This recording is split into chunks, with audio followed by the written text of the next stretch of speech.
Hey, what's up? Thanks for stopping by the workshop. Today I'm tackling one of my favorite props of all time, probably one of the top 10 most recognized firearms in Hollywood history. It's the Flagra Tatsumata Detective Special, PKD for short, but known by everybody else as Deckard's gun from Blade Runner.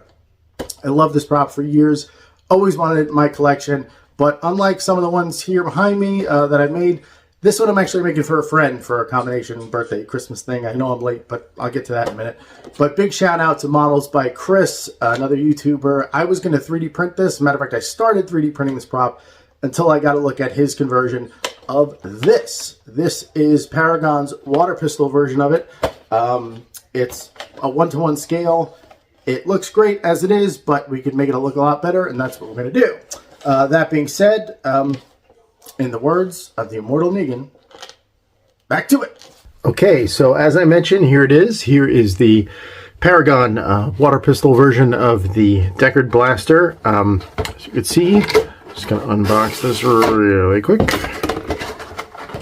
Obviously, here is the blaster.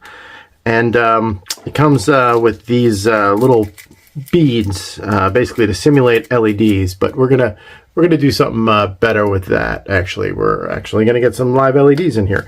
The cool thing about this is these folks knew they were selling to people like me and other people who have done these replicas, because yes, it has an orange tip, but guess what?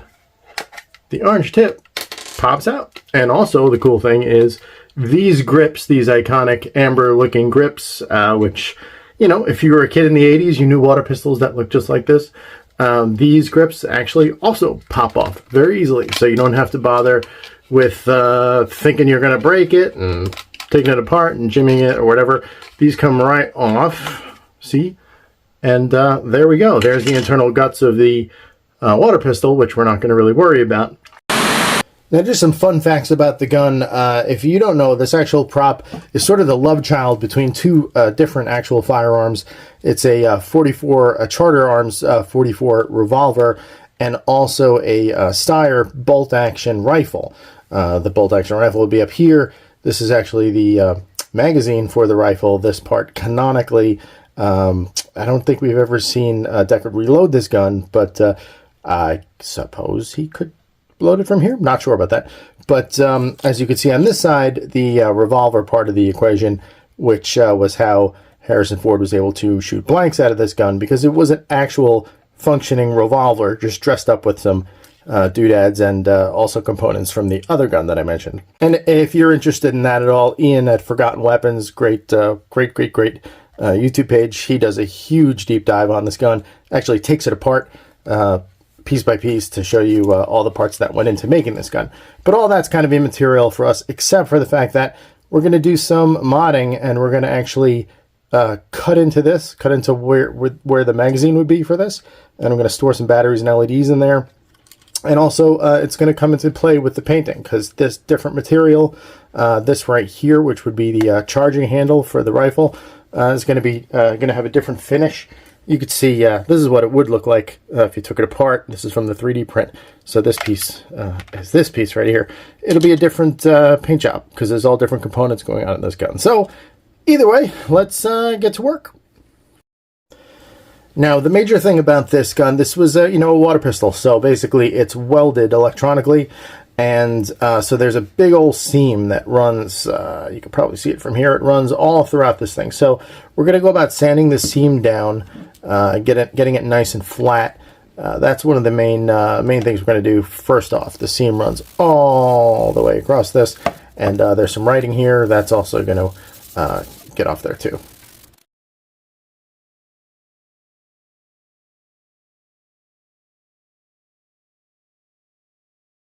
Right here, I'm actually going to keep this seam right about here.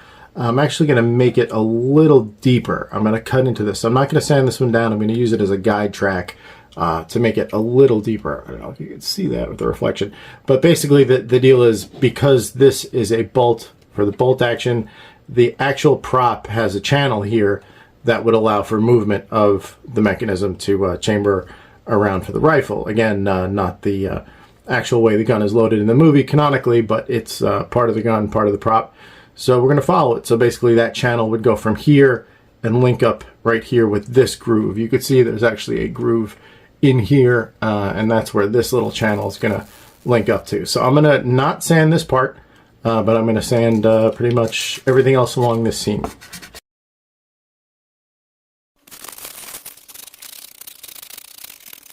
So as I'm sanding, you can actually see we're leading to the next step here, which is right here. This is obviously the nozzle where the water squirts out, because it is a water gun.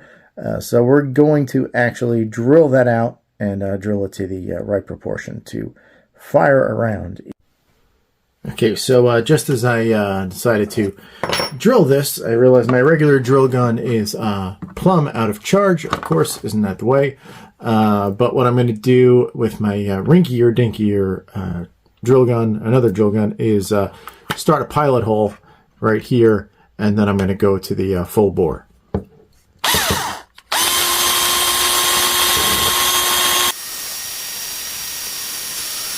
Right, moving in with the bigger drill, and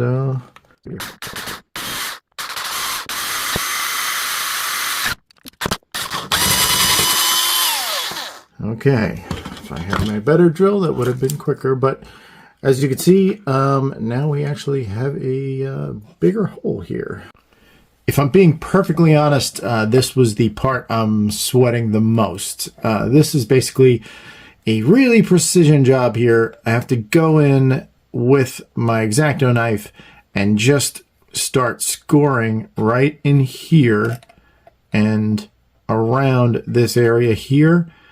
We're going to basically make this section that you see has this will be replaced with a red LED, but we're going to scrape all around this over and over and over again until it pops out. Now, normally, you know, any kind of job like this, I'd grab a Dremel and go to town, but the problem is that's super precise. So a Dremel would just tear this up, and I don't want to mess up anything that I don't need clipped off of there, and a Dremel will definitely do that. So basically, I'm just going to start scribing this little by little, scoring this, sorry, not scribing this, scoring this little by little. I'm going to go around and around and around until it comes off. It's going to take a while. It's going to be the proverbial center of a Tootsie Pop to get down into this, because it's pretty thick plastic, and I only have an X-Acto knife. Well, I have a bunch of them, but still, only an X-Acto blade. So we're just going to keep going over this and over this and over this until we can pry it free.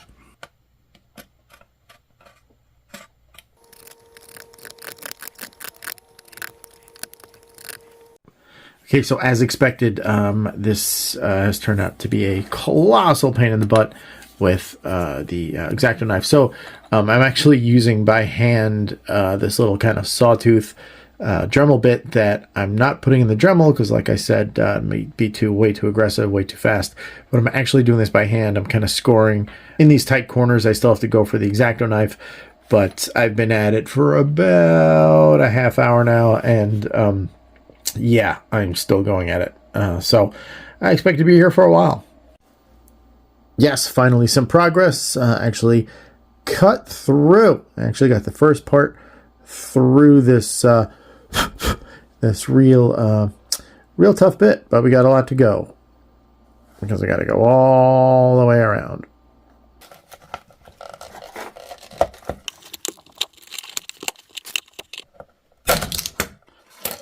Okay, it's a little bit like Shawshank Redemption, one spoon at a time, or Top Secret, one spoon at a time.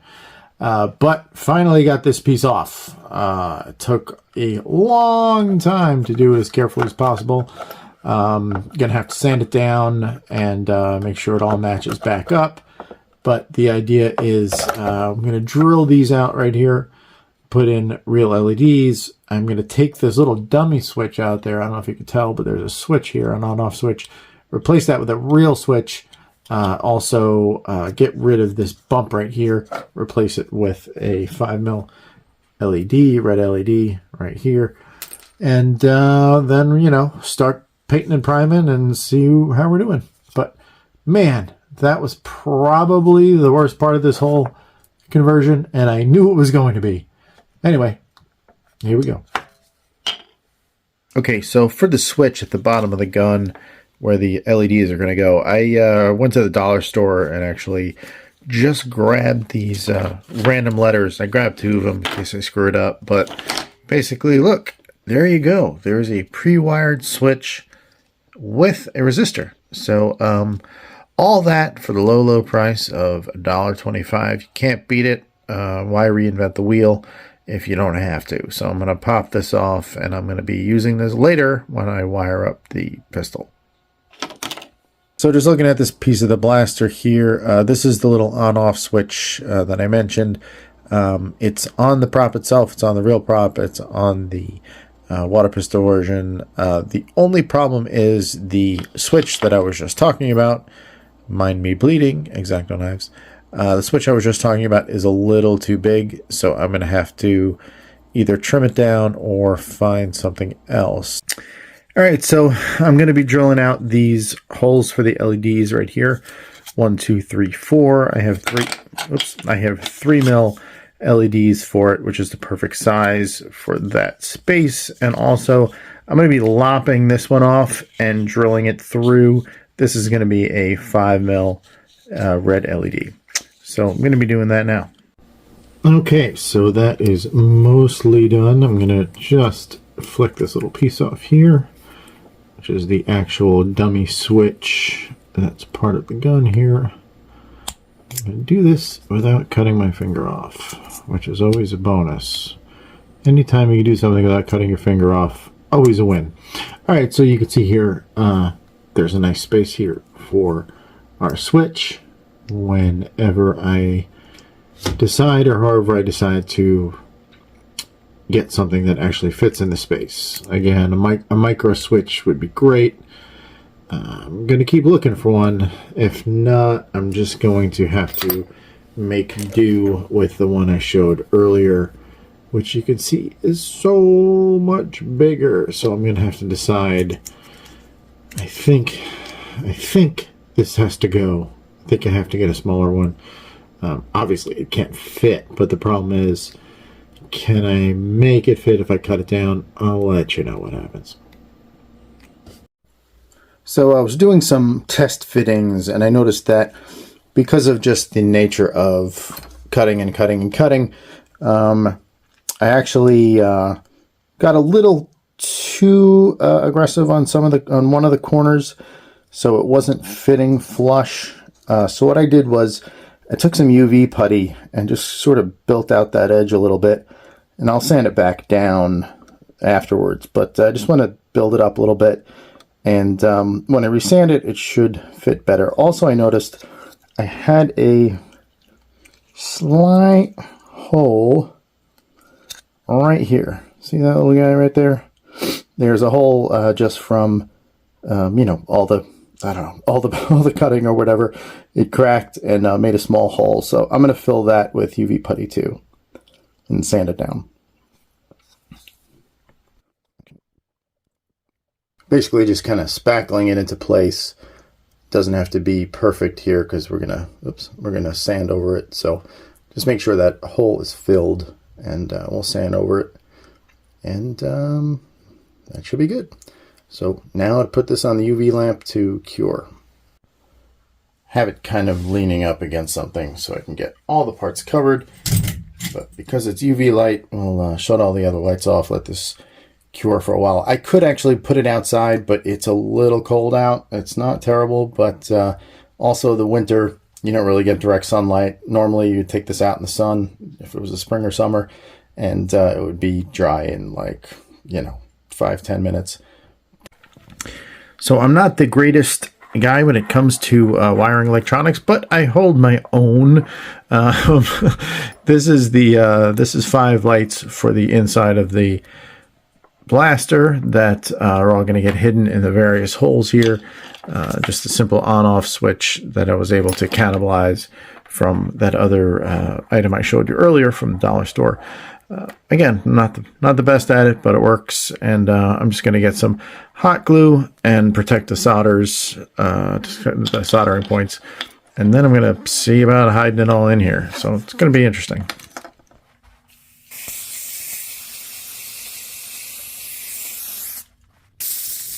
Primer helps you find spots that you need to resand. So here you can see there's no seam line on the bottom of the trigger guard. But here, I don't know if you can make this out. I hope you can. I hope I focus. Here, there's a bit of a seam. So I'm going to have to go back in there and do a little more work with the sandpaper. Okay, so with the benefit of some better lighting here, I'll show you the difference. So here, you can see this seam is gone. Still a bit showing up here. I'm going to have to get at it. This seam I took care of completely. But as you can see, there's one there. Got to get him. And on the surface, man, this is giving me some trouble. So I may end up using some, a little bit of UV resin or something to kind of knock this down. As you can see, it's gone here. This is supposed to be here, but there's still a little bit showing up. And this is after a couple of rounds of primer. Got rid of the seam here. But I'm going to do some other stuff too. We're actually going to do what I said before. We're going to add some weight to this thing. We're going to do that in a couple different ways. I'm going to add some lead shot to it. I was going to add sand, but I don't like sand. It's coarse and it's irritating and it gets everywhere. So I was going to use some lead shot, which is basically like BBs. I'm going to fill them all in through this handy dandy hole, which I haven't filled in yet because I knew I was going to fill this up. So again, this is just primed, as we see here. A couple rounds of primer. Still got some sanding to go after right here, and in a couple other spots. There's one right there, and I also have to fill this ring here. So I'm just going to wait to do this one till I fill this ring, and because it's all going to be about sanding anyway. Right here, I knocked this seam down too. So, you know, mixed bag progress, but that's why we do this over and over and over and over again. Oh, also going to fill this in right here. This piece, you can see, should be actually flush with this part of the handle. Bit of a behind the scenes. They added this because Harrison Ford's hand was actually too big to hold the prop as made, so they kind of extended a little bit. So what I'm going to do here is put some UV putty or something in there. But also going to fill it today. I think that's going to be a cool thing to do. So we'll give it a fill and see what it looks like. Okay, so I started filling this thing up with some birdshot, which is actually kind of cool. Little lead things like BBs. Incidentally, I found a really interesting tool for this. This was part of the 3D printed barrel. Like I said, I started 3D printing this project and in the end decided to go through with the water pistol conversion. But anyway, it's come in handy because this is perfect for filling this teeny hole with a lot of teeny BBs. I'll show you.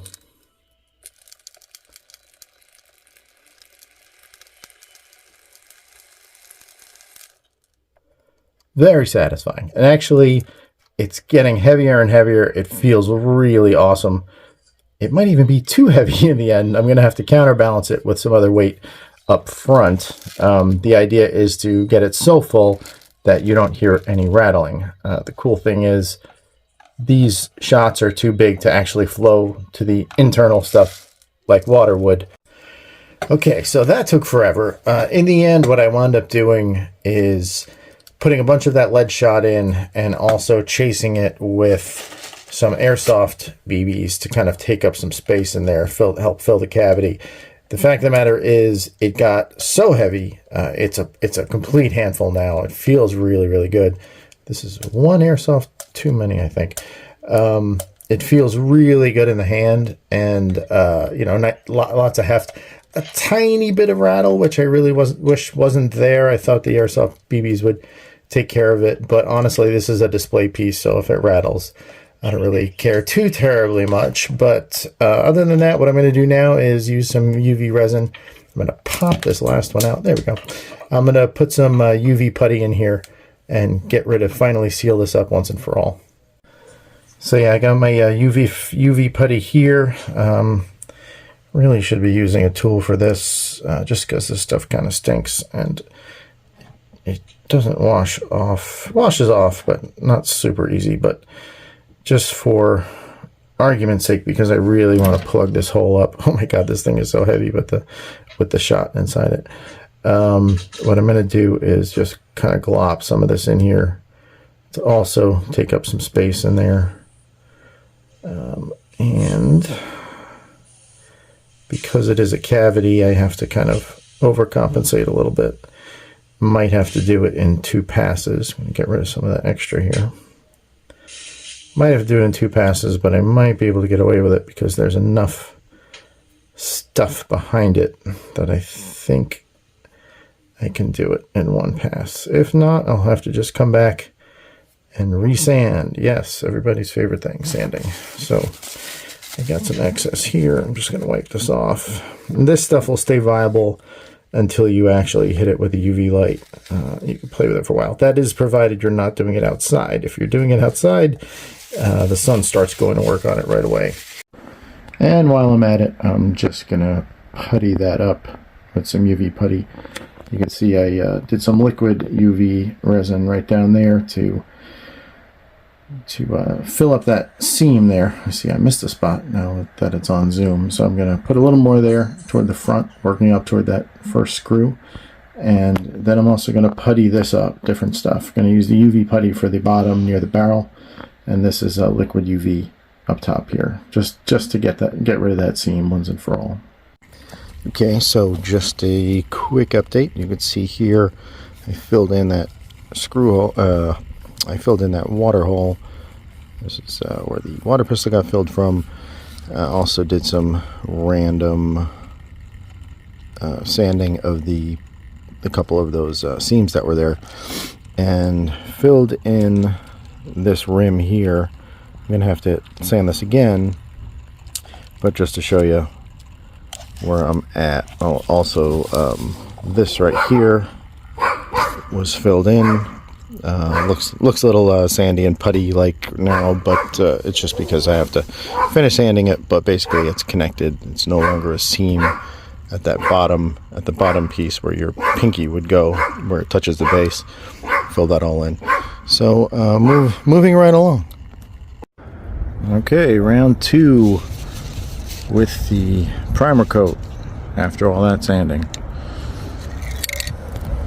Okay, while I'm waiting for all that to cure and dry, I've mounted the lights. They still work. I just got to hot glue the switch in place and tuck all these wires in, but otherwise everything's looking good. Oops, that one popped out.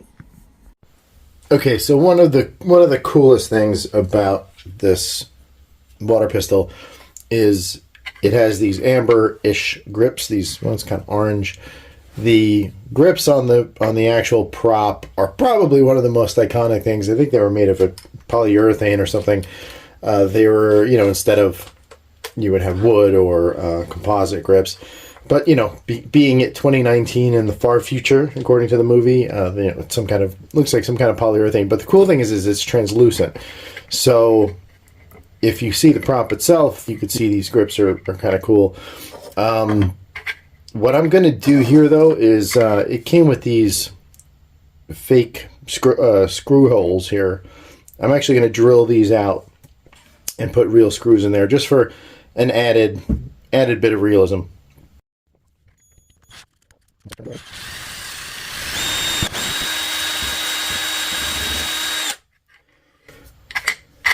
Yeah, that'll start a little pilot hole. I'm actually going to take this whole thing out and I'm going to replace it with a hex screw, which is exactly the same size as this little kind of, I'll zoom up on it, this little kind of sprocket here, sprockety raised thing here. I'm going to drill this all out and replace it with a hex that fits that exact size. Okay, so just a little update. As you can see, it's so heavy because of all of the weight in it that it can actually stand on its own. I'm going to have to add the LEDs and add some counterweight so it's not all so butt heavy.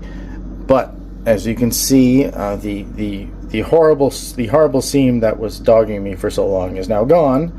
There's a little bump here. I need to sand that down. That was from a little fill. There was like that weird kind of pock in the plastic or whatever. I think it's from the internals. But otherwise, pretty good bit of base coating here. That seam is now gone at the barrel. That seam that was kind of subdividing the barrel. I'm just looking this thing over here for the first time now that the paint's kind of dry here. And I could use a little more paint right there. But otherwise, pretty good base coat. Pretty happy. I'm going to sand this down, respray this. There's a little bit of funkiness here. I'm going to re-sand this lightly. Sand this, respray it, and we're going to get ready to do masking and some other fun stuff. Okay, so first round of masking and paint. I didn't say this earlier, but I'll pass it along now. Never, ever, ever use Rust-Oleum to make plastic props. Ever, ever, ever, ever in a million years. Rust-Oleum is made with prop maker's tears. That's the liquid in it. It's a well-known fact. For this, I'm going to use a gunmetal gray. I've had some great effects with this Duplicolor perfect match in the gunmetal gray. What is it actually called? Charcoal gray metallic. It's a great shade. Duplicolor behaves well with other paints, which, by the way, Rust-Oleum does not. So basically, I'm doing the body of this thing in the gunmetal gray, and then I'm going to have to mask it again and again a couple times to get the other effects. Gunmetal gray, and then there's gloss black. And also I'm going to go with a satin silver for the bottom part here along this stripe right here. Going with a satin silver. I'll figure out how that all is going to shake out. But for now, I'm just going to throw some gunmetal gray on here to get the bulk of the actual top of the gun and trigger guard, triggers, etc. So I couldn't resist getting a shot with the grips on. Right here, I'm going to add some hex screws, a hex screw at the bottom. I'm going to have to remask this whole thing because this goes gloss black. Sorry, it's a little messy in the background there. This goes gloss black as opposed to the gunmetal gray. This is all going to be gloss black. The component with the lights will clip in here. I have to figure out how I'm actually going to do that. I think I'm going to use magnets or something because it doesn't really stick on its own. I'm also going to add some weights to the top of this, sort of balance out how heavy it is in the bottom. You can see right now it's actually so heavy at the bottom that it holds itself up, which is kind of cool, but when you pick it up, it's really bottom heavy. So I'm going to add about 4 ounces or so up top here. Inside here, there's a lot of real estate, and I got some tire weights I'm going to use for that. Okay, so it's not pretty, but it works. These are all my wires that are going into, obviously, the LEDs on every side of this this little component here, this magazine component. I'm thinking of putting a neo magnet here and possibly a tab here to keep it in place, and then a matching neo magnet on the underside front of this gun behind that little circle there, to see if I can get some kind of a little bit more of a positive hold on it, because it kind of holds in place and kind of doesn't. I noticed that Models by Chris, it snapped in perfectly, and dang it, I wish mine did too, but it doesn't. So I'm going to put a neo magnet. I'm going to use some 2-part epoxy clay and stick a neo magnet in the front of the gun right there, and a matching one down there someplace to see if I can just keep that mouth in, because the back kind of stays in, but the mouth hangs open a little bit, the very, very front. So I'm going to try some magnet action. Usually it works. So before this thing sets, it's still a little flexible. I shove the magnet inside some epoxy, this epoxy ball here, and I'm going to stick it inside of here. Okay, so as you could see there, I have the epoxy clay, and I stuck the magnet inside it, kind of gave it a lot of body around it, a lot of the clay around it, because these magnets, these are neo magnets, so they pull pretty hard. I think this one has about a 2-pound pull. So you want to make sure it stays put, and you also want to make sure when you're fixing the other one that your polarities line up. Otherwise, one will repel the other, as magnets go, as you learned in 2nd grade. Anytime you monkey with the wiring, you want to just test out, make sure everything's still firing. So If you could see here, this little lump here is the epoxy. The cool thing about it is also this one big LED was half exposed, which meant it was getting a lot of light bleed around it, and the epoxy just kind of takes care of that too. So we'll have to see how these other ones do for light bleed. I may have to use some black paint over them to kind of calm them down a little bit, but I'll see when it's all installed. But as for right now, I don't know if you can kind of see, it's a little buried, but the magnet is here. There it is. And it should match up. See it? It's just a little tip. It's a teeny square. It should match up with the corresponding one on the other side. I'll expose this a little better. I'm just doing this with one hand. It's a little tough. Okay, round 2. This is for the gloss black. More masking. Oh, so much more masking. Oh my goodness. All right, so I got all the little hex screws and all the other screws that I'm gonna be putting through these holes. Okay, so it's deadline day today, and I'm in a bit of a rush because I have until tonight to present this gift to somebody. So I've skipped a couple steps, screwed in some of these Allen heads, countersunk this one down here. I'm going to also now install the LEDs here. These are just going to be dead because the prop itself, these never lit up. So I'm going to do that. And then when I'm done with that, hashtag prop life, my light pack decided to get a little wonky on me, so I'm gonna have to go back in there and see what's going on. It only kind of connects when the battery cable's in a certain position, which means that hopefully it's just the wire to my battery, because you can see the leads are pretty exposed there, but hopefully it's not any other ones below that, because they're all wired in series, and that would be a problem. So I'm gonna finish up the stuff on the gun and then get back to the light pack, which is a problem I did not expect to have, but hashtag prop life. Okay, I just used a touch of super glue on either little hole that I had drilled for these LEDs and just stuck them in with some super glue. Okay, don't ask me what I did, because again, wiring stuff up is not my forte. I monkeyed with it for a good long while, and it actually works. I don't know what was causing it. I kind of took things apart, resoldered some stuff. It's just a matter of there's a weak connection someplace, and for whatever reason, I guess I fixed it. It's working for now. That's all I really care about. Turns on when I need it on. So can't really give you much of a tutorial on that. I'm sure there's plenty of other places to go to, to find that out. At any rate, as you can see, I'm pretty giddy with the whole situation. Yeah, so this is all wired up now. It's actually working. And on to weathering.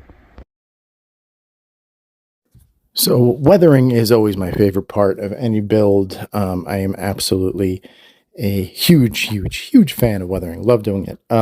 So here what I'm doing is starting with some low lights. I used some watered down black acrylic. I could have used oil. Sometimes I do use oil paint, but in this case I was doing it because this was literally the last day I would have this prop in my possession, and I couldn't really take some time for the oils to dry. So I used acrylics, which dry really quickly.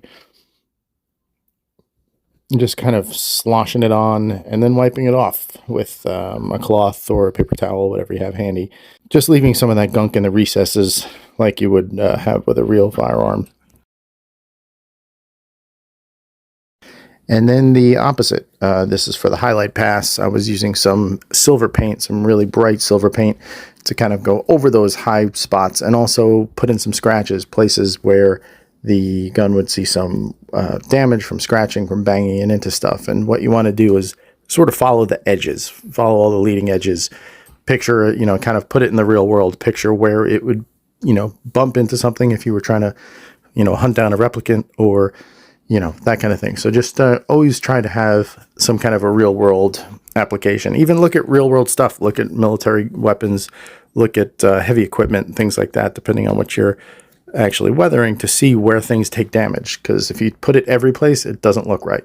and it doesn't look realistic.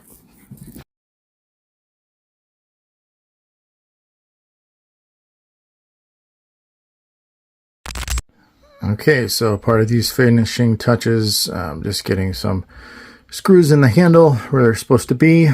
Last one is going to be the back strap details. It's going to be 2 screws, or a screw and a hole, according to the prop. Like I said before, little hard to tell. So by way of an apology here, I ran out of time doing this prop. And as I said, it was the last day that I had this prop, and I started doing all this weathering and all the other stuff on it. So what I didn't show you was something I completely forgot until I was in the car about to drive 2 hours to my friend's house, which was putting the fake bullets on. As you can see from this one picture, I started doing this in my car. I got these sticky little circles, and I cut them to shape and painted them gold and kind of just stuck them behind the cylinder, just to give the hint of there is a couple of rounds loaded into the firearm. So that was one of the big things I forgot. I neglected to actually put on this tutorial, but also I forgot to do it myself. So I did it at the last minute. Apologies for that. So here it is being played around with a little bit by its happy new owner. So that apology aside, thanks for checking this out. I hope it gives you some inspiration, the same way I was inspired by Models by Chris's tutorial, which was a little more in depth because, unlike me, he didn't run out of time. So I apologize, but thanks for stopping by. See you next time.